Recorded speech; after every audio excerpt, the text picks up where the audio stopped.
This Organized Chaos video is brought to you by Gems Art Studio. This video is also brought to you by viewers like you. Thank you.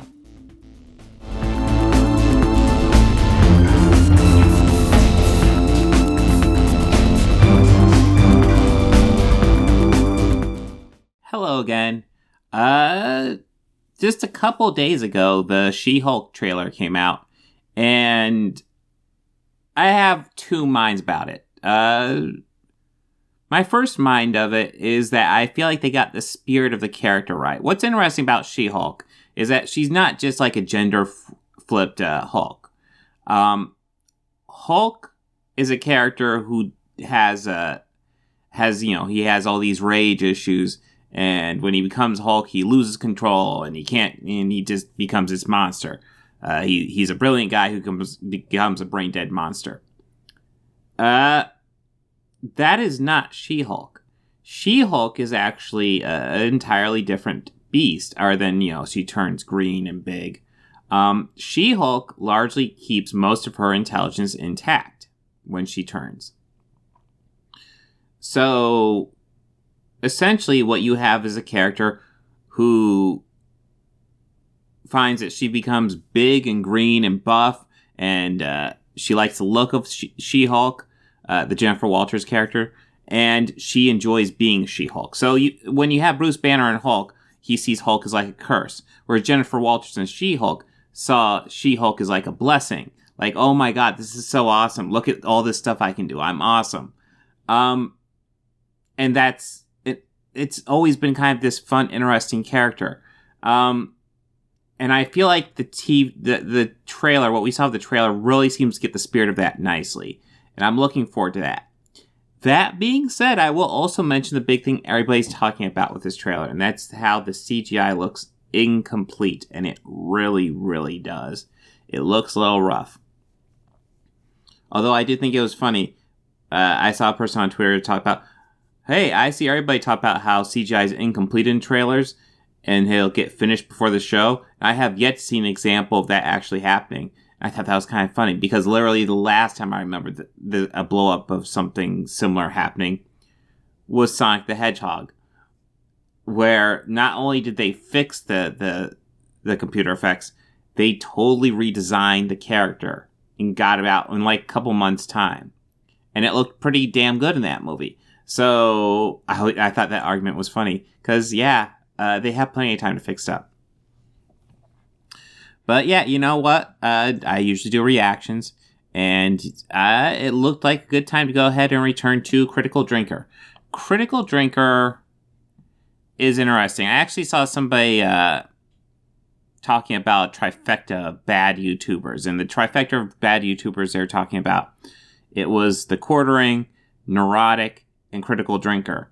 And I remember looking at that and thinking, you know what? I've only seen 2 Critical Drinker videos so far, and you've seen my reactions to both of them.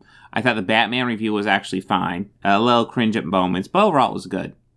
And the Ms.Marvel one was atrocious, which is part of the reason why I want to do the She-Hulk one from him, because his Ms.Marvel one was bad, and this is much the same thing. How's he going to react to this trailer? Is he going to be pissed because the trailer didn't give us all the character depth of Iron Man throughout 6 movies?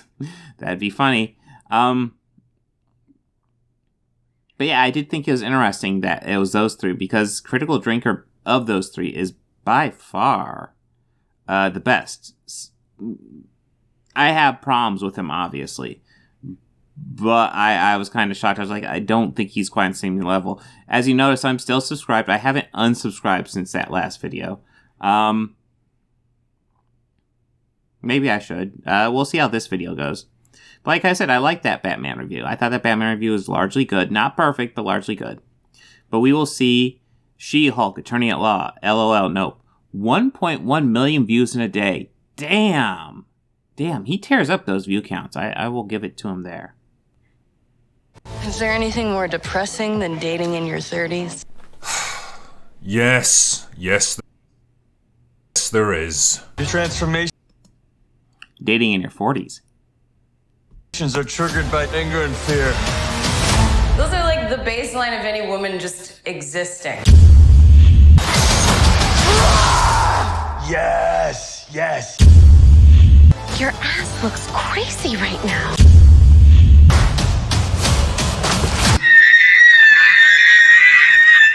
Can we get some shots, please? It's an emergency.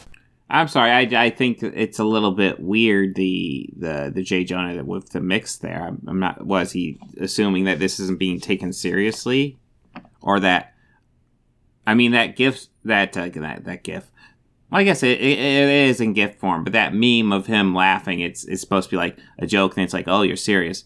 If you're familiar with the She-Hulk character, yeah, that's what the character's like. She likes being She-Hulk. That's the character. It's not Hulk. One of the most bizarre practices in the comic book industry for me is the duplication of existing characters. Because, you know, why go to the trouble of creating entirely new superheroes with their own unique origin stories, powers, abilities, strengths, weaknesses, and enemies when you can just gender swap an existing one and call it a day? That's Oh god, is he gonna get mad about gender swap? Okay, She-Hulk might be the worst character to go after for gender swapping, because it's a different character. How they handle the issue is completely different for She-Hulk versus Hulk. how we ended up with creative prolapses like... Okay, that was a gender-swapped Loki from another universe. And it's pretty much based on the Enchantress, which was another character that isn't Loki. It was just a different Marvel character, and that's the way they introduced it to the MCU. Superwoman, Supergirl, Batwoman, Batgirl, Ironheart, Spider-Woman, Mighty Thor... Spider-Woman was weird, because her powers are very different from Spider-Man. I think even in the comic book, they talk about how it's funny how she just kind of took the name. She really doesn't have anything to do with Spider-Man.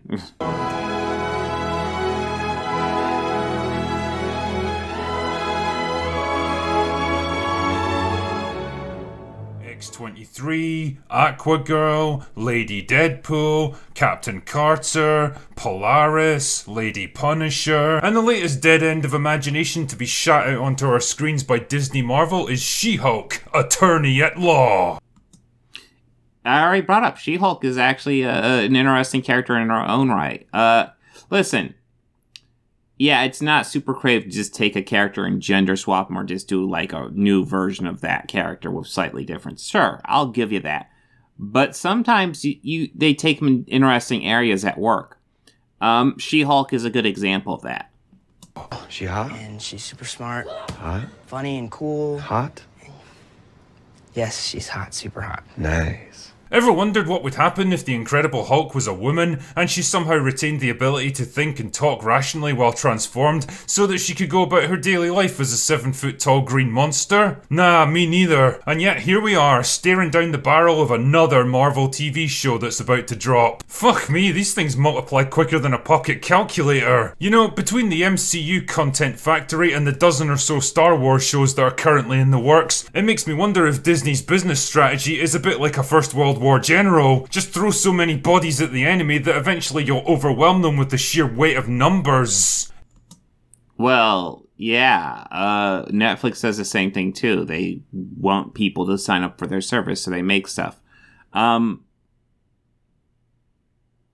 It's corporate strategy. I mean, I'm not saying yay corporations, but it's what they do. And Anyway, I digress. So the premise here is that Jennifer Walters is a lawyer who has great friends, a demanding job, and a frustrating family. I know this because I was able to pick up on the subtle hints dropped in the trailer, you see. I'm Jennifer Walters. I'm a lawyer. I have great friends, a demanding job, and a frustrating family. Jennifer specializes in superhero law, which basically means she cleans up the legal mess left by... okay, in the Ms.Marvel video, he complains because it doesn't explain everything. And now in this video, he's complaining because they explain stuff. You kind of need to pick a lane there. behind by superhumans rampaging across the planets. Great, maybe she could start by prosecuting Wanda for crimes against humanity. Hey look, remember Tim Roth from The Incredible Hulk? Nah, me neither, but there he is anyway. I mean, I thought he was still transformed into Abomination when I saw him in Shang-Chi, but nah, who cares? The point is that old... You know, they could explain it, Yes, everything must be explained in a fucking teaser or trailer, whatever the fuck it is. Everything must be explained that, because I don't want any fucking surprises in the show. I don't want them to explain anything in the show. Jen is Bruce Banner's cousin. Wait, what? Cousin? Because I'm pretty sure there's like a 20-year age gap between Mark Ruffalo and Tatiana Maslany, but... Yeah, there could be a 20-year age gap and have them be brother and sister. It's not likely, but it's possible. And cousins, it's especially possible. I want to say... there's like a 13 or 14-year age gap between me and my eldest cousin? So it's not unrealistic at all. But, yeah, whatever. For some reason, she decides to go through the same process that Bruce did to become the Hulk. Why would you voluntarily undergo such a traumatic, dangerous, life-altering procedure? Don't know. But check out this wacky dialogue where Bruce explains the process to her. Your transformations are triggered by anger and fear. Those are like the baseline of any woman just existing. You know, call me crazy, but I feel like this show's trying to tell us. I don't get it, but okay, sure, whatever. Women have opinions, therefore barf. I mean, what the fuck does that even mean? Something. Also, I couldn't help but laugh at the idea that somewhere out there in the multiverse, the procedure totally didn't work and Bruce was responsible for turning his cousin into human kebab meats. But of course, it does work for Jen, and before you know it, she's smashing shit up with the best of them. Unfortunately, being a super strong monster lady is just such a drag. Just want to be a normal, anonymous lawyer. Probably shouldn't have undergone an experimental procedure to permanently alter your physiology, and...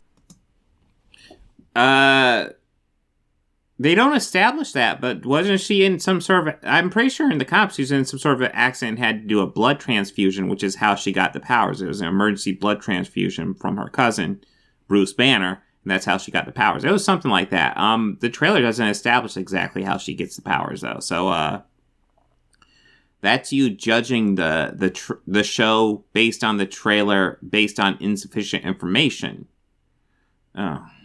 Turn you into a 7-foot-tall monster lady then, should you? But hey, apparently she's still able to go to work and publicity events like nothing happened, so yeah, sure, okay. I mean, credit where credit's due, at least the showrunners went for a somewhat aesthetically pleasing version of She-Hulk, instead of a big green square with a face drawn on it like the more recent comic books. Your ass looks crazy right now. You know, if the point of a show like this is to dismantle stereotypes about modern women being vacuous, superficial, vanity-obsessed narcissists, then lines like this really aren't helping the cause. Also, check out these absolute chads dutifully hanging. Okay, whatever. I mean, the She-Hulk character was into the look of She-Hulk, and that's why she would actually go to work transformed a lot. It's like they took the idea of Hulk and kind of flipped it on its head with She-Hulk, which I like. Hulk does have advantages. Being able to go angry and go super strong obviously gives him advantages in like a fight.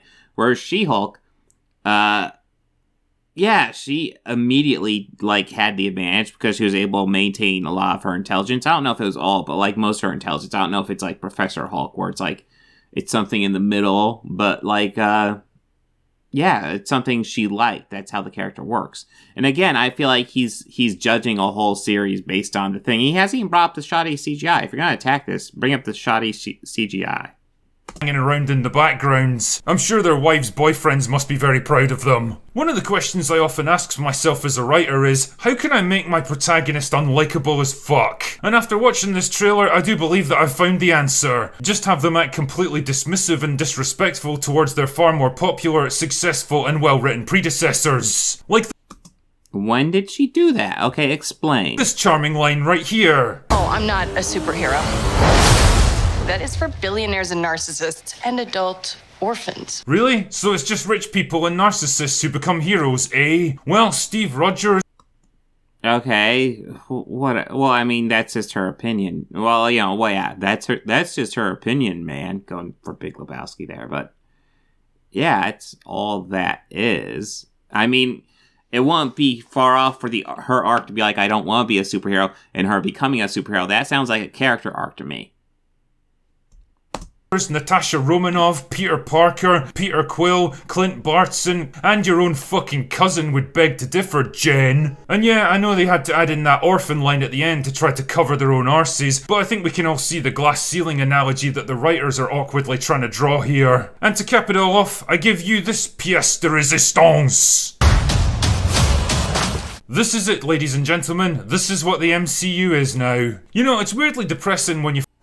Yeah, well, She-Hulk was also largely a comic that didn't take itself too seriously, too. Yeah. What's wrong with that? First hear about a new project, and you feel like you can predict exactly how it's going to play out, only for it to totally meet every single one of your expectations. She-Hulk, I guess, is pretty emblematic of where the MCU is heading as a creative property, and now there's not even an attempt to hide it. At least shows like Hawkeye, Loki, and Moon Knight had the good grace to do a bait and switch, teasing the prospect of interesting stories before hitting us with the message. But now I guess they've just decided... I mean, what was the message with, this bait and switch thing, Layla was the main hero in Moon Knight, even though she definitely wasn't? I mean, sure, you can argue that Kate Bishop was the main hero in Hawkeye, but if you actually watch that series, she's, she's 50-50 with Jeremy Renner throughout the whole thing, so, okay. I don't get it. Well, I get it, and it's just sexism. Fuck it, we're not even gonna bother with that kind of subterfuge. Jennifer Walters doesn't come across... Well, yeah, She-Hulk's gonna be the main character, and it's not like Layla was the main character in Moon Knight, so let's get a grip. Is the kind of person I'd want to spend an entire episode with, never mind an entire season. She comes across as whiny and irritating in her human persona, and arrogant and condescending once she becomes the Hulk. Who wants to bet that she uses her newfound strength and Jesus, he's really judgy. I honestly didn't get a huge impression off her character at all. Confidence to take revenge on some toxic male. Except that she dug being She-Hulk, which would be accurate to the story. That gave her shit in the opening episode, or assert herself against condescending male bosses who never listened to her before. I'd like to point out that Steven from Moon Knight never got to do that kind of thing despite facing exactly the same situation. One of the things that made projects like Loki, Black Widow and Doctor Strange 2 so difficult to watch was witnessing the destruction and humiliation of characters that I used to like and respect. So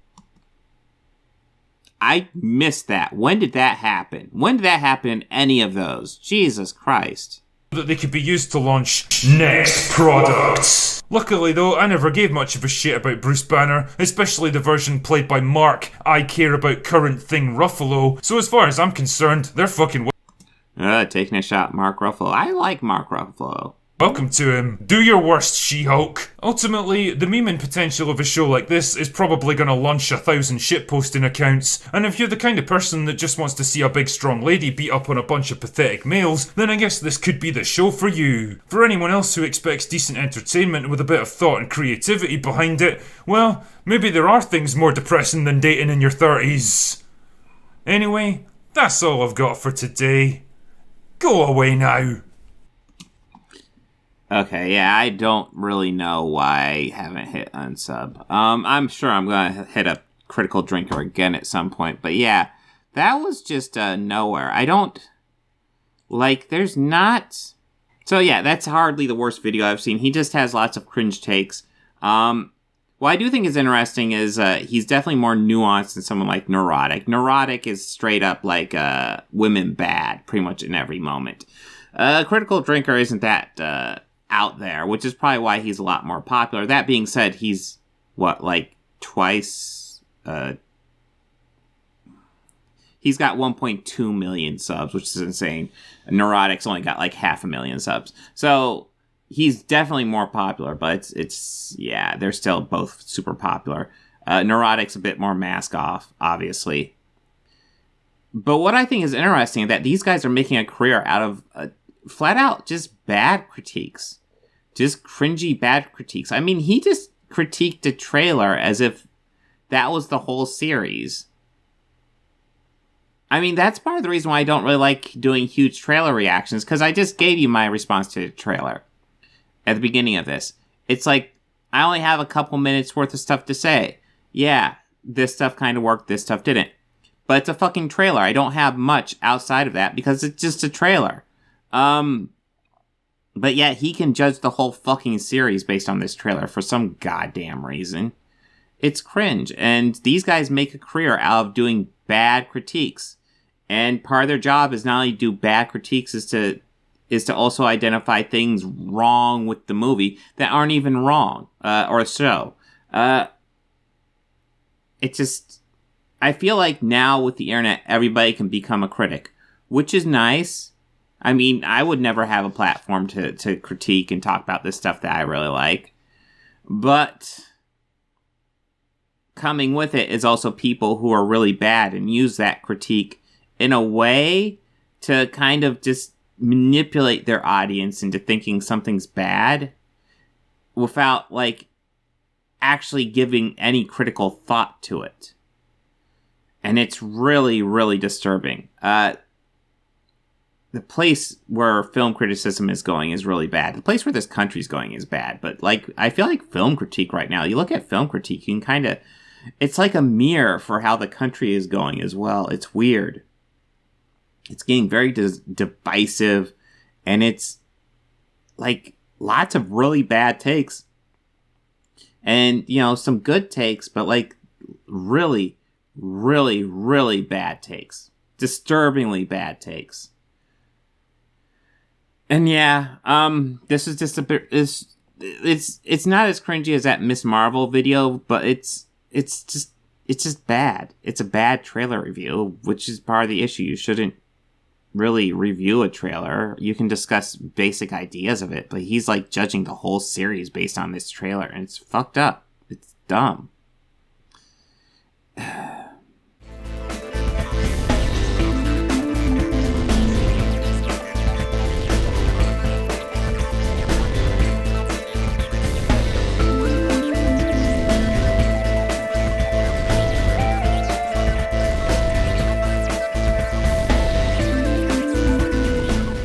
They think order and chaos are somehow opposites and try to control what won't be. I used to fuck guys like you in prison.